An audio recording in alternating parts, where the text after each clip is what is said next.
एक समय की बात है, कुशीनगर नाम के एक गांव में भगवान गौतम बुद्ध का बहुत बड़ा आश्रम था। वहां पर एक धम्माटना नाम के प्रसिद्ध बौद्ध गुरु रहते थे।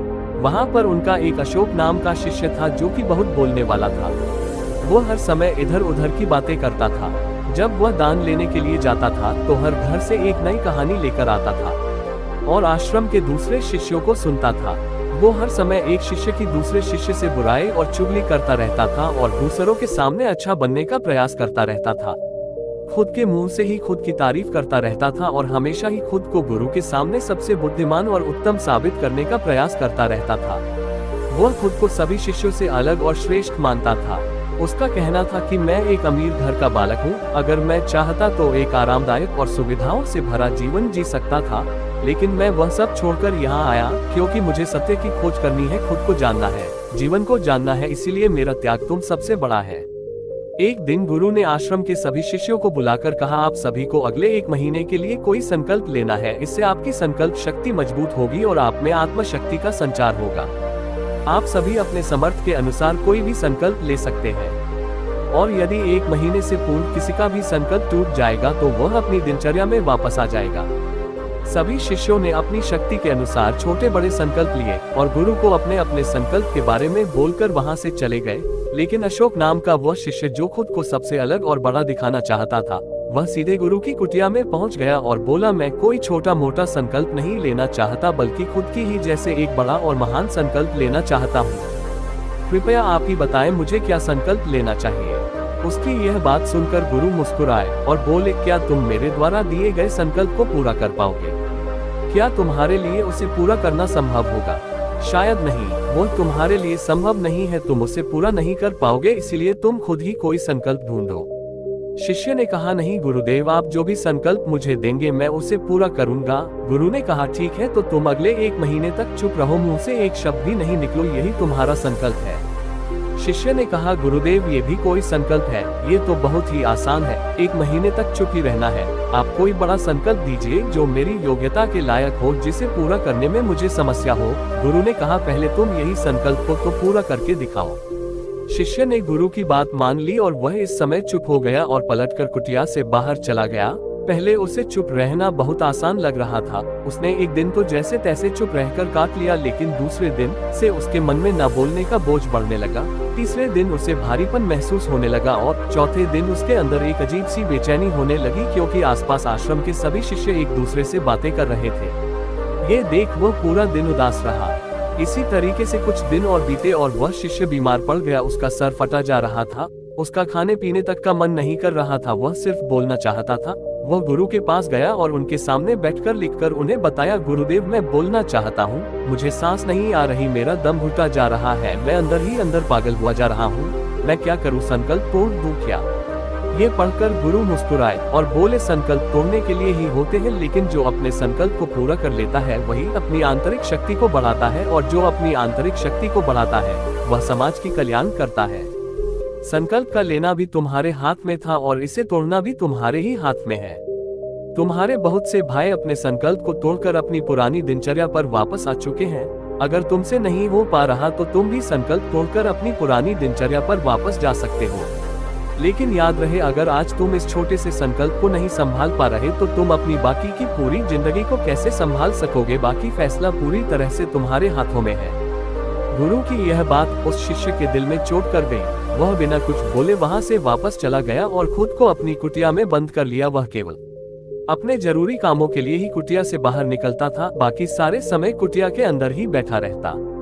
15 दिन बीत चुके थे और आश्रम के लगभग सभी शिष्यों का संकल्प अब तक टूट चुका था, लेकिन अशोक का संकल्प अभी भी जारी था। संकल्प लेने के बाद से अब तक उसने एक शब्द भी नहीं बोला था। सारा आश्रम हैरान था कि इतना बोलने वाला इंसान चुप कैसे हो गया।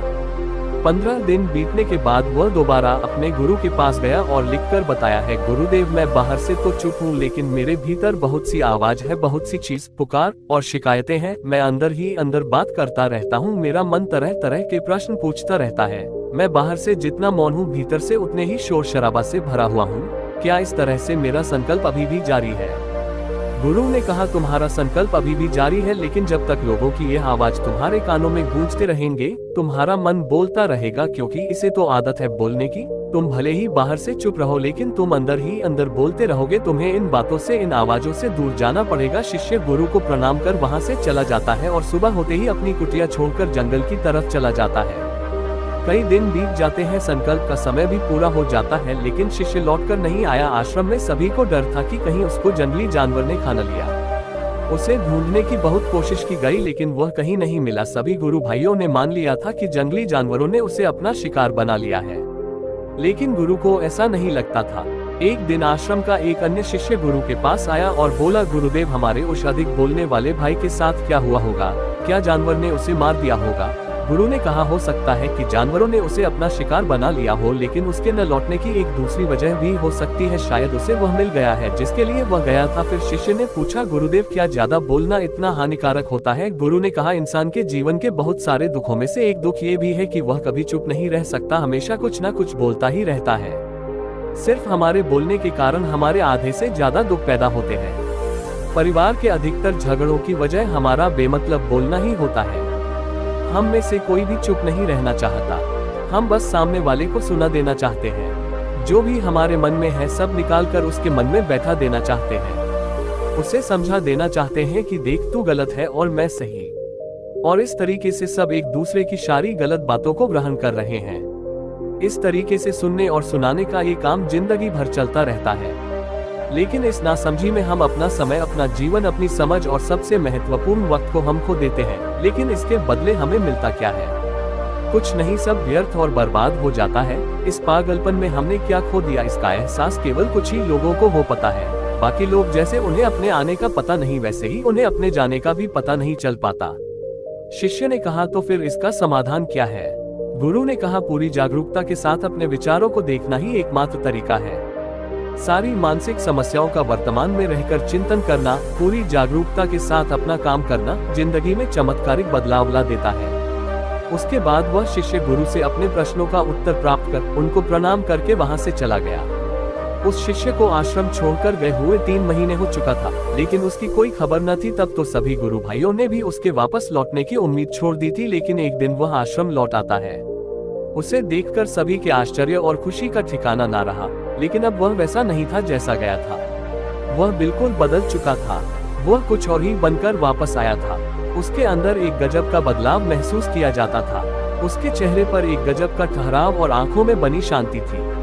आश्रम में आते ही सभी गुरु भाइयों ने उसे चारों तरफ से घेर लिया और बातें करने लग गए। वह भी अपने गुरु भाइयों से बातें करने लगा। उससे बात करने वाले सभी ने यह अनुभव किया कि अब वह पहले जैसा उतावला और बातूनी नहीं रह गया था। उसके मुंह से एक एक शब्द बहुत ही सरल और मधुरता के साथ निकल रहे थे। थोड़ी देर तक गुरु भाइयों से बात करने के बाद वह सीधा गुरु की तरफ चला गया।